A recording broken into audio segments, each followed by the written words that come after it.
Hey, lap swimmers, got a few questions to answer about breaststroke, breathing, and the flip turn. So stick around. All right, guys, we'll get right after it this week with 3 more questions. We got Marlo Perez, Perez.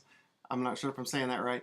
But her question is, it says, "Hi, Aaron, love your videos. I have a question regarding the front crawl. I'm a lap swimmer, and I find that when I'm getting a quick breath of air, that I get water in my mouth, usually on my left side only, my non-dominant side. Any suggestions on that?" Well, saying that only on your left side with your non-dominant side, that tells me that you're doing bilateral breathing.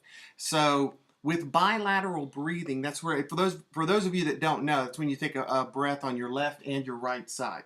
So that is not a necessary skill. It's not a skill that you have to have. And some people think that it is. And they always implement that, and it kind of throws, like they think that it's going to balance their stroke, and it actually is not natural for them, so it causes an imbalance in their stroke. So I would say, as far as doing bilateral breathing, make sure you build up to it. Make sure you're really, really comfortable with all of your breathing skills first, and then you can move into bilateral breathing. I know you'll hear the opposite of that from some people. They'll say always start with it and stay with it and it causes balance. I'm not a firm believer that it's the right thing for everybody, because I've seen it not work long term for a lot of people.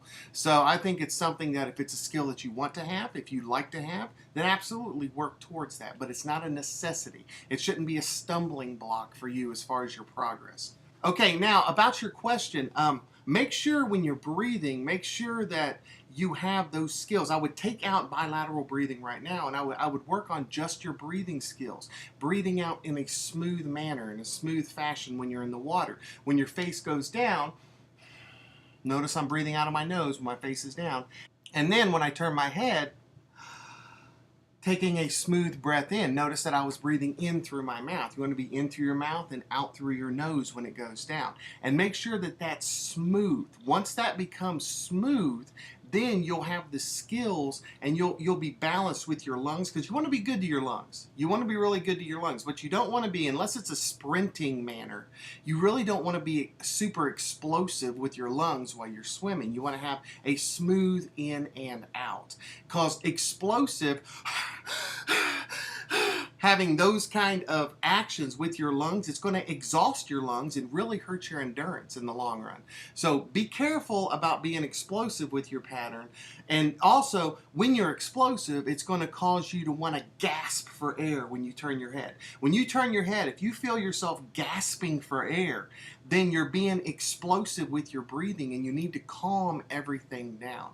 So you're breathing out nice and smooth through your nose. And when you turn your head, nice and smooth through your mouth in order to catch that breath. Once you establish that set pattern, then I would work myself back into bilateral breathing, and you may be it may be more successful for you at that point. But I would back up a step before moving forward. So, Ms. Perez, I hope that helps you out, and best of luck. All right, guys, the second question, it's coming from Mickey67 or Mick167. I don't know which one it is. But the question says, "Hi, Aaron, just one question. Is it okay that my arms point down when I do my arm stroke instead of forward? Because in that way I feel that I glide more and my hips come up. I'm a bit confused."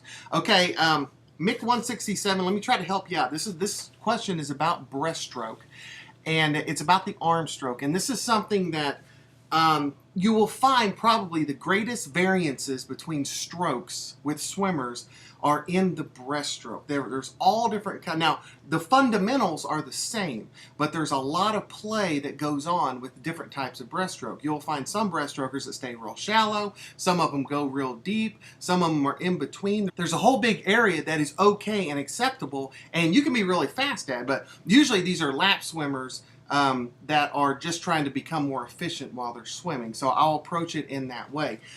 With breaststroke, you will find that with the arm stroke, you will find that some people keep it really shallow. This is a really shallow stroke that I'm doing right here. And then when they come through, they come back through, and this allows them to stay on the top of the water, and it allows them to turn their stroke over a little bit faster, and or become a little bit more smooth in the water. There's also, which you'll find a little bit with more competitive swimmers, is when they come through, they'll have a very deep, they'll come through like this, and they'll have a very deep dig on the skull that's right here, and then they'll come up through like this, and this, you get a little bit more forward propulsion with this because of the deep dig, and you're using a lot of the surface area of your arm and deeper water to get yourself up and forward. And you'll find a little bit of that with the more competitive side.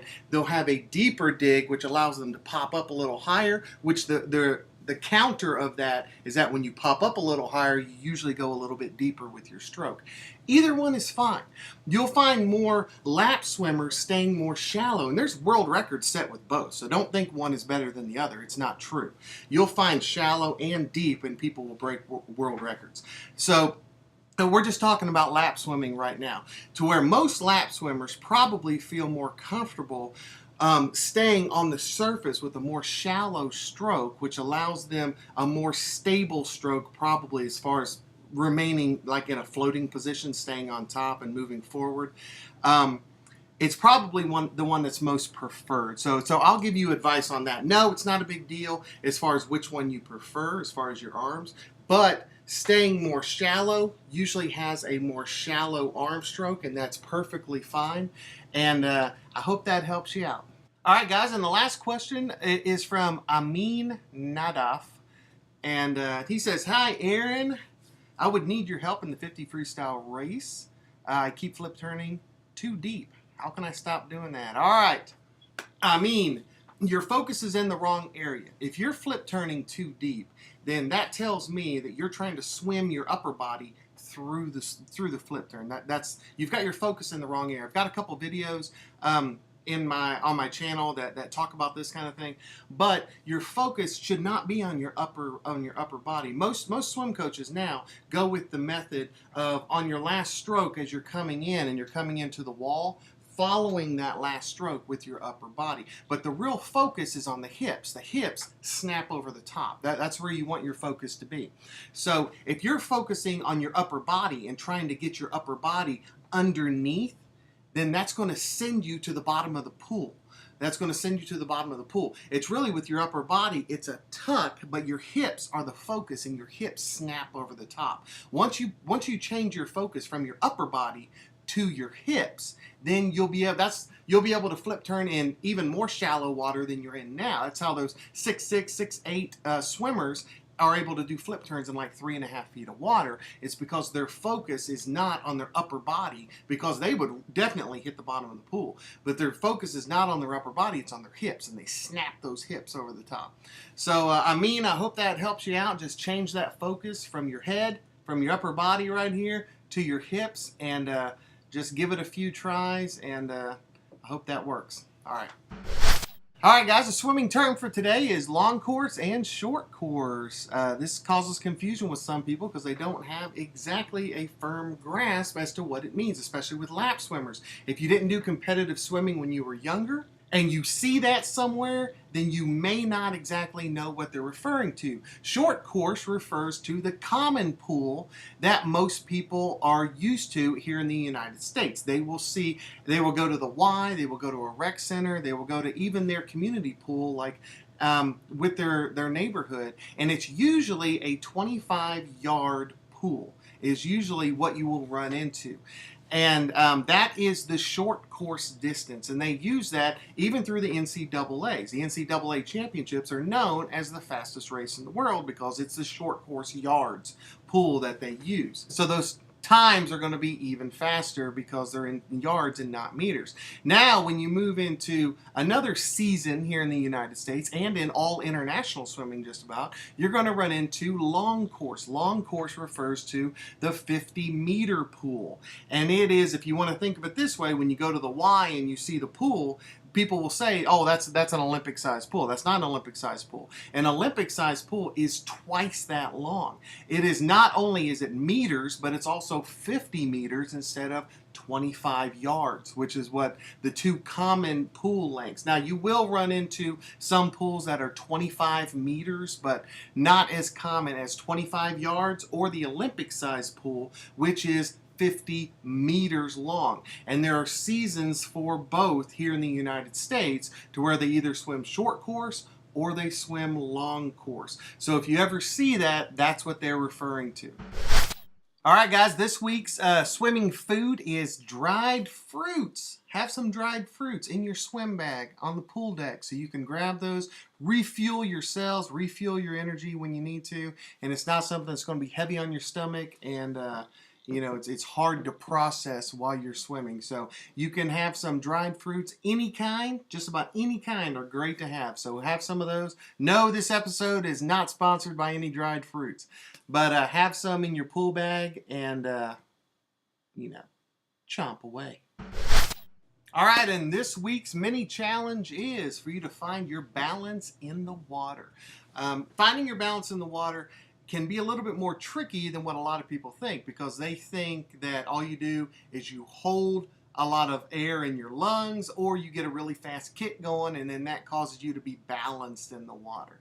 But if you're really skilled in the water, then you should be able to balance yourself without having to focus just on your kick in order to keep your legs up. And here's a little trick to it.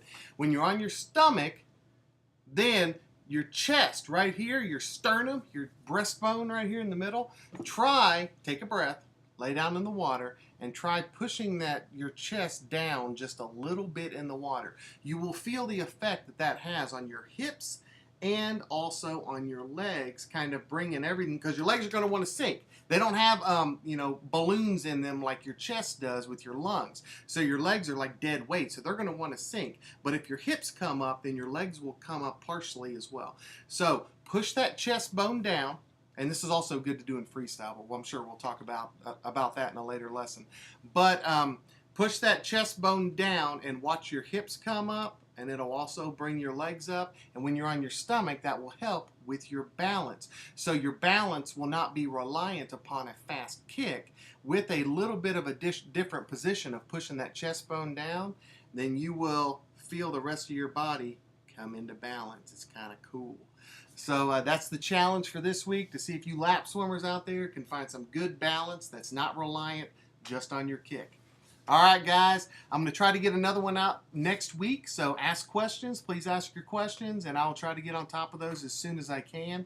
And hopefully I can get this background in order in the next few days. I'm not sure. I'm going to see what I can get done.